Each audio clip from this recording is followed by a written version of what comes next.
pour un problème na yo. Les preuves ni ozole kanango. Bien mais moi qui vous parle ici est qu'un homme de Dieu. Non les capés na des preuves. Oyo à deux fois et moi c'est que peut-être que n'a pas courage à relobate. J'ai compris Paul Alobi, je sais servir Dieu en abondance tout comme na malheur. Naza si ezambala nanga ya liboso pona sala eloko yo nazo sala na média. Et na moment où nazo lekisa bien aimé dans le Seigneur, je passe les moments très difficiles. Na moment où on s'est trouvé libanda, nazangi des mers. Naba na bien aimé dans le Seigneur, je dors dehors. Mais naza convaincu que na partagé on a bien aimé dans le Seigneur, nazo lukali sungi. Et je parle avec Passina Motema. Bien aimé, ce n'est pas facile. J'ai essayé de supporter, de garder ça, mais n'a qu'à quitter.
Congolais et Congolaises, habitants du monde entier, dans l'optique de vouloir vous offrir un cadre de vie sain, paisible et sécurisé, Toronto City VIP de Maluku met en vente des terrains de 20 mètres carrés à bon prix.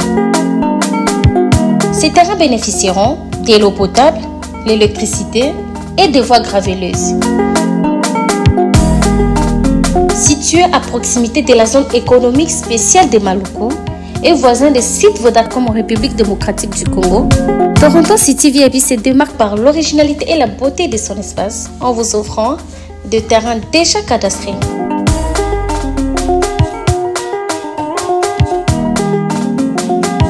Biso Toronto City VIP de Maluku. Toza non loin en zone économique, pene ya cité Vodacom. Toza awana ba parcelle il y a 20 mètres carrés na talo malamu. Possibilité de paiement cash ou par échéance. Pour plus d'informations, contactez Papa Willy Mafoula au +1 905 730 1540.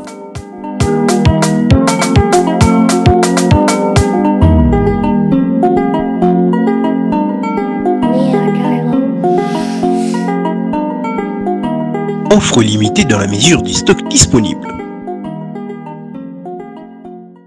Shalom, shalom, peuple de Dieu, Zambe, Apambola Bino, Bino Obozu, Susilibakumala, Moya Kolanda Biso, Bisikanyo Sobozwami, Zambe Yalola, Apambola Bino, Toyel Susu, Liboso, na Pokwa Tona Tongwa Lelo, pour nous partager, moi, thème qui est Oyonzambe, Achebiso, na motema bien aimé dans le Seigneur, pour te partager, Ngainayo, exhortation Nabiso, to thème Nabiso, O Tonito Lobela, qui est sur les épreuves de la vie. Bien aimé dans le Seigneur, Tonito Lobela, les épreuves de la vie. Pourquoi bien aimé dans le Seigneur? Parce que, étant que les enfants de Dieu, étant que Bato Obazo vivent sur la terre, et Zarabama Kamusu, et comme la Moutuna vie bien aimé dans le Seigneur, et Zarabama Kambo Mouta, Akana qui a monté, Zababilon va inattendu, et Zarabama preuve, bien aimé dans le Seigneur, peut-être comme si Nzamba Boakio, peut-être Makambo Zole, comme si tu es abandonné, comme si Nzamba Zoyo Kayote, non bien aimé dans le Seigneur, peut-être ils ont épreuve ya vie. Oh, derrière épreuve, ils ont une récompense, bénédiction,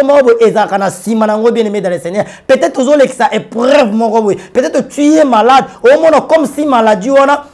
Comme si Nzambe absorbi qui sayote, peut-être ma sambeli pepona yo, peut-être au sambeli, mais maladie on est aussi la bien-aimé dans le Seigneur. Yo comme si Nzamba zoyo kayote, comme si Nzamba tikyo non bien-aimé dans le Seigneur. Laisse-moi te dire que Nzamba tikyote, et ça épreuve. comme mes épreuves, Dieu finira par te guérir, bien-aimé dans le Seigneur. Et ça, de comment quoi, moi, si peut-être aux Olandabiso, aux passer épreuve, l'âge est avancé, aux balate, aux komikolela, au lobby que baninga nyoso tokola bango babali, baleki bazobala, mais pourquoi pas moi? Est-ce que ngana benga mapona balate, na ina yebi so bien-aimé dans le Seigneur, et épreuves, Nzambe asala yo moi si po bala, tana yo pe ekokoka bien-aimé dans le Seigneur, ba o nyoso babali, ba sukisi mabalate, bango pe ba clôturer te bien-aimé dans le Seigneur, ava bango babala, ba misusu pe babala kaliboso, comme pour dire que yo pe ngonga na ekobeta bien-aimé dans le Seigneur, et ça ka épreuve.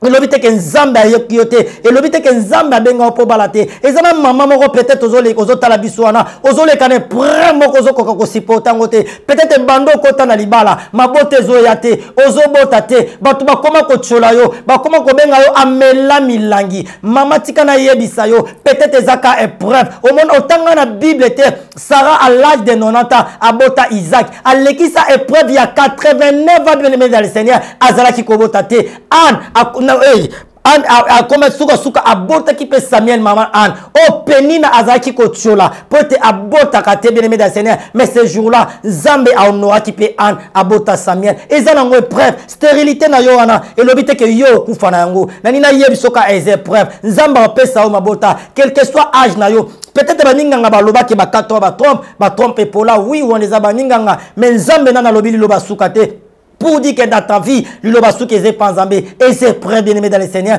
et c'est prêt à ta baotolayo, libano lingé koufa, nanina et prêt na yoana, et comme suko na suka, pour aussi mamabota, et prêt na yozolananga, et comme na suka, pote yobala, et prêt na comme na suka, pote yobika, peut-être moussa les oya te baninga bazo sala yozo salate, bien aimé dans le Seigneur, basi si ba poste mi salate, yope ngongane kobeta, et c'est prêt, nanina to partager moukie, na si expérience wana, les épreuves de la vie, tout en maloba nzambe moukie bien dans le Seigneur pour que aimer mangana yo na assurance aimer mangana yo na foi et bot sa foi pe assurance katikati na motema na yo quel que soit problème aux le kanango quel que soit moment aux le bien aimé dans le Seigneur il y a quelqu'un au azawana pote asunga yo.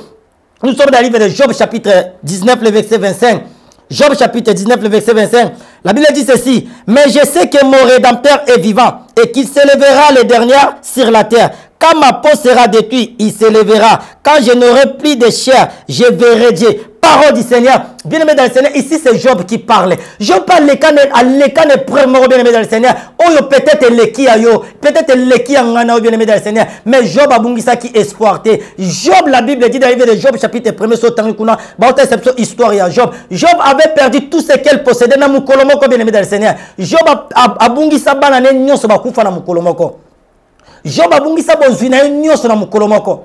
Baninga Job a commis koboa qui sa Job. Même moi si na ye a commis koyem sa Job a maudit Nzambe akufa. Mais Job a bungi sa kelikate a yeba ki keze preuve. Nzambe o ya pesa ki ebana, Nzambe o ya pesa ki ebozui, aza capable ya ko restituer ye, aza capable ya ko restaurer vie na ye. Job a tika ki Nzambe te. Job a gardé la foi et là il a gardé l'assurance de Dieu, la confiance. Alors je sais que mon Rédempteur est vivant et qui s'élèvera sur la terre. Bien aimé dans le Seigneur, ton Rédempteur est vivant. Les épreuves. Tu sais pourquoi les épreuves? Ceux qui ont les épreuves, qui peuvent nous dire, Zamangati qu'on a vite bien aimé dans le Seigneur.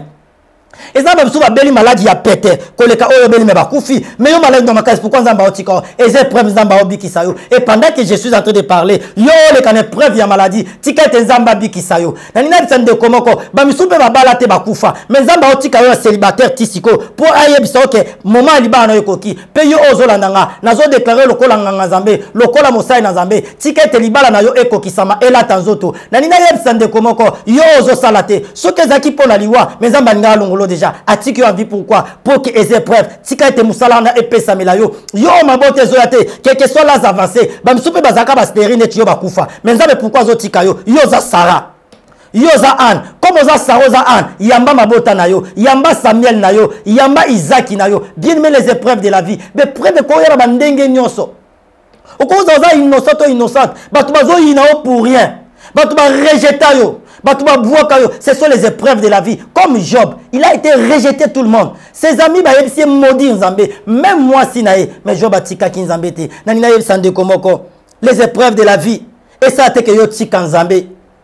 Les épreuves oyo qui ça et ça a été que banda ko yima comme si nzamba oyo kaote nzamba zo yo ka bien aimé dans le Seigneur et ça babylone se comme la bateau et ça babylone inattendu peut-être yeba raté un jour peut-être aux qui marié les autres te trouvent aux célibataires au divorcé peut-être au s'attendra raté aux la divorcer mais Dieu a permis Bible lobby et loko moko te ko comme la biso soki nzamba permettre tu étais marié aujourd'hui tu te trouves célibataire Dieu a permis tu avais un bon boulot lelo se trouve aux la musalate nzamba permettre yango ozaki mutu munene ozaki na ba faire lelo ba faire ekwei otikali par terre nzamba yebi a permettre yango peut-être des épreuves nzamba olinga tala kondima na yo et ceux qui ont bâti kondima ozana confiance en nzambe nzamba ko pesa ko leka oyo bungisaki lokola pesa ki Job quand Job témoignait comme ça il avait rien pour na ezaki akobeba mais so tangi na Job 42 verset 5 Job a témoigné sikoyo maloba o aloba ki que je sais que mon rédempteur est vivant il s'élèvera le dernier et il me sauvera na Job 42 verset 5 Job a témoigné maintenant dit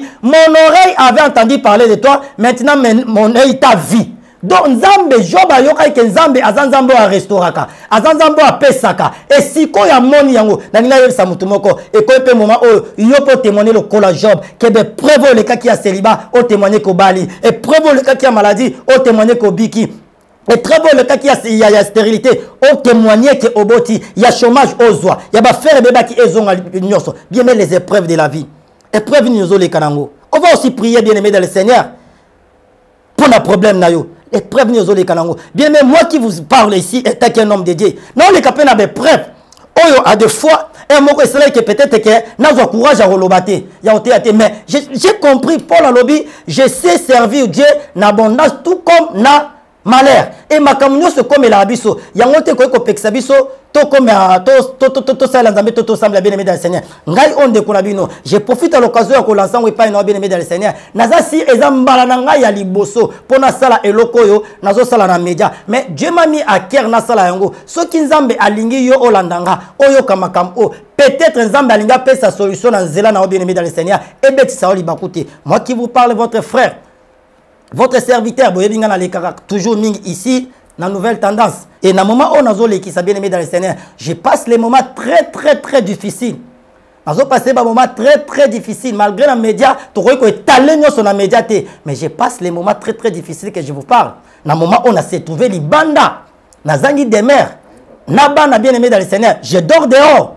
Et c'est preuve de facilité. Naola la libanda na bana ya mikie. Ce qui n'est pas facile bien aimé dans le Seigneur. Mais naza convaincu que na partageant on a bien aimé dans le Seigneur, nazo lukali sungi. Soki nzambe alinga pambolanga na nzela na yo. Que maloba o na oloba bien aimé dans le Seigneur. Que et tout motema na yo. Et je parle avec pas si na motema. Bien aimé, ce n'est pas facile. J'essayais de supporter, de garder ça, mais na kokité. Et tingana leka na média na lancer message.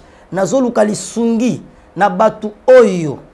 Nzamba koyeko simba mitema na bango. Parce que bien aimé dans le Seigneur, nzamba pambola biso kana nzela ya batu. Mbongo ko utali kolote ekiti na zui garantie. Mais nzamba koyeko pambola nga peut-être na nzela na yo. Na batu ya bonne foi. Nazo lukane fiske. Un garantie seulement. Nazo atandako. Les restes babiloko, cela n'est pas un problème biloko yak avec le temps parce que nazo le kaba moment encore très dur avec les enfants libanda et to kotina moment ya belanga tozo pour la même bambula avec les enfants libanda. Il y a d'autres personnes bayebi déjà makambo nazo loba mais na leki na média pona lukali sungi na bien aimé dans le Seigneur soki nzamba simbi motema na yo olobi ke osunganga mon numéro est affiché soko lobi même na nzela ya papa même na nzela bato nouvelle tendance et kokomela biso bien aimé dans le Seigneur. Na o nyoso nzamba otio na motema bien aimé dans le Seigneur kokanga motema te na yebi ke soki osungi ngai atangai na zongiseli yo te mais nzambe ya lola a ozongisela yo na oyo opesanga bien aimé dans le Seigneur na oyo osunganga nzambe ozanga kopambola yo te même pour na bana oya mikie na zana ba bien aimé dans le Seigneur sokolobi o sauver atabana wana Dieu ne manquera pas de te bénir na zana problème o très sérieux et j'ai moi temps mais et comme il y a un moment vraiment et comme pire né dans l'obika que je me retrouve dehors na mitoyo nazali banda na bana avec l'église bien aimé dans le Seigneur tozo lukali sungi na yo soko ko sunga biso na o kaka nzamba otia na motema tozo ne fils que ndaku bien aimé dans le Seigneur et zeloko yo je n'ai jamais fait ça na média mais ce qui na leki na sala yango parce que na kibomoto je me sens comme si na komaki na moi ba limite. Et même Bible dit demander et l'on vous donnera. Nabatu oyo ekobetisa bango libakute, nabatu oyo bazana molimo na Nzambe Saint-Esprit bazana motema ya kosunga. Soki bakoye kosunga biso, mon numéro est affiché, c'est plus 243 85 41 59 230. Plus 243 85 41 59 230. Bien aimé, je parle n'a pas si na motema parce que ezan nature nangate. Et à des fois, moi, mais je suis obligé de le dire. Si j'étais seul, je pourrais supporter l'étape où je suis en train de passer. Mais pas c'est ça parce que je suis avec les enfants. Et je suis avec les enfants, nous sommes dehors, bien évidemment, dans le Sénat, moi, na yamukie. Et ceux qui zambent vraiment, maloba oyo, comprenez-moi. Et ceux qui maloba oyo touché mon thème nayo, bien, mais n'hésitez pas, appelez-nous. Tous en a besoin de bosenga ya lisungi na yo plus vite que possible. Tout le monde na situation tous en a lobby bien que tous en a média makamunyo sur zaka koloba na média te ceux qui muto kolinga e ba détail même soit benga je lui expliquerai en détail na téléphone mais na média il y a d'autres personnes au balinga bisoté akoy koyoka boya akomi ko semoke na yo même na Nzambe na yo tous en pays na ba réserve mais tous en a pas si nous avons un problème sérieux ceux qui osunga biso Nzamba ozanga pambola otene na lobby mon numéro est affiché numéro WhatsApp c'est plus 243 et 85 41 59 230. Ce que l'obi ole kanango atana zela ya papa lendele et comme la biso bien le Seigneur. Ce qui peut moniquer aux ana makoki aux ana place l'obi que prophète na place boye pe sa biso adresse tokende kovanda Nzambe a akozanga ko pambola yote. Et quant à moi, je suis obligé d'arrêter là. Nzambe a pambola bino nyoso bolandi biso. Ce qui est de komoko par rapport au appel la demande na biso à Monique et Bétissier Libakou, je suis désolé. Ce que mon Bétissier Libakou, tu me pardonnes.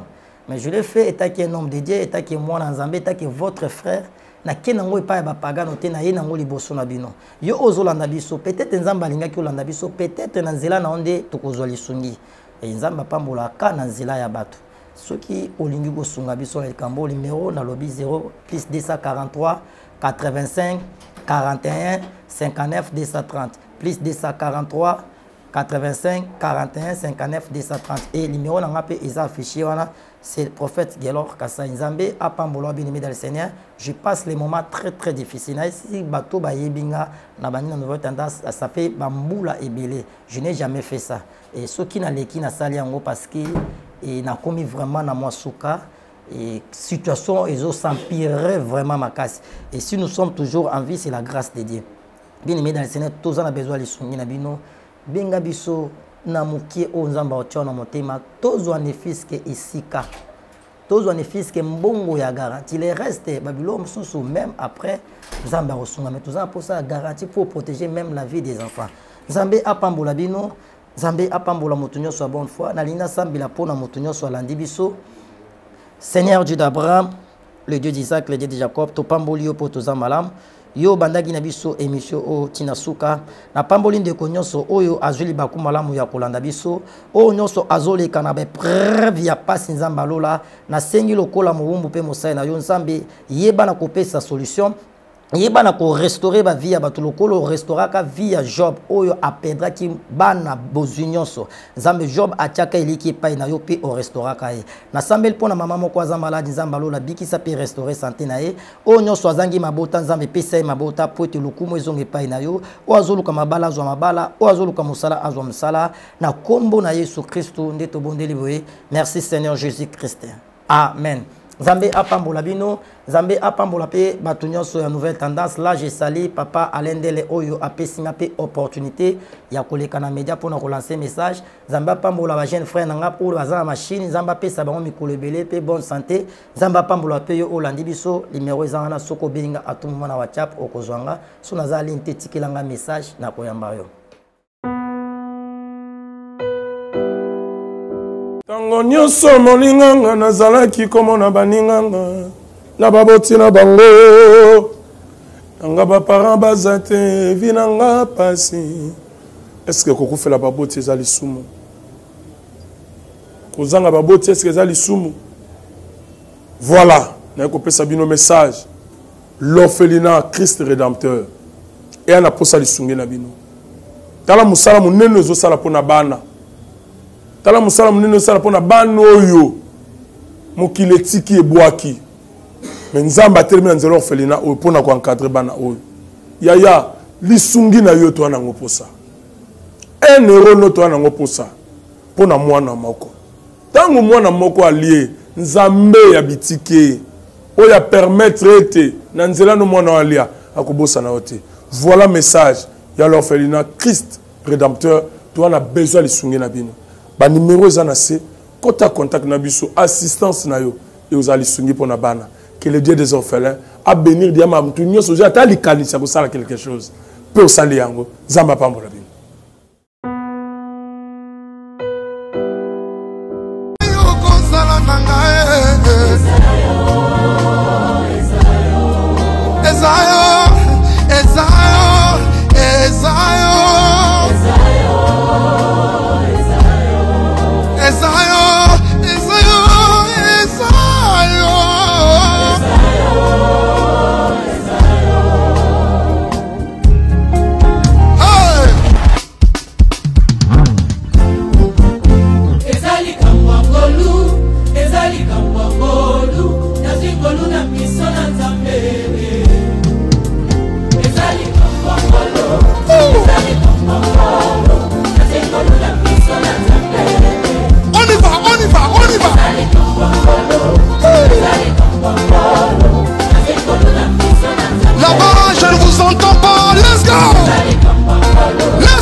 Olobaki na ngai na senga yo yonde okopesa ngai olobaki na ngai na luka yo papa okomi monisa olobaki na ngai bilaka na yo ekokokisama mpona ngai oza moyoki losambo yonde mofuti malamu awana ye koluka yo shilo ya nola namona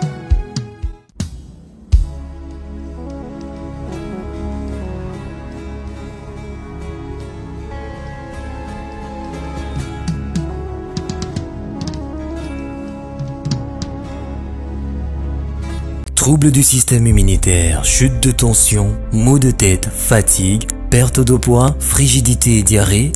Dites adieu aux inconforts et retrouvez une nouvelle jeunesse avec une tasse de Maxi Bien-être au quotidien. Une solution bio composée de plantes traditionnelles, 100% naturelle et reconnue pour sa vertu. Une formule adaptée pour hommes et femmes. Depuis plus de 10 ans, le Maxi Bien-être Café renforce le système immunitaire, restaure la fatigue physique, améliore le sommeil, aide à stabiliser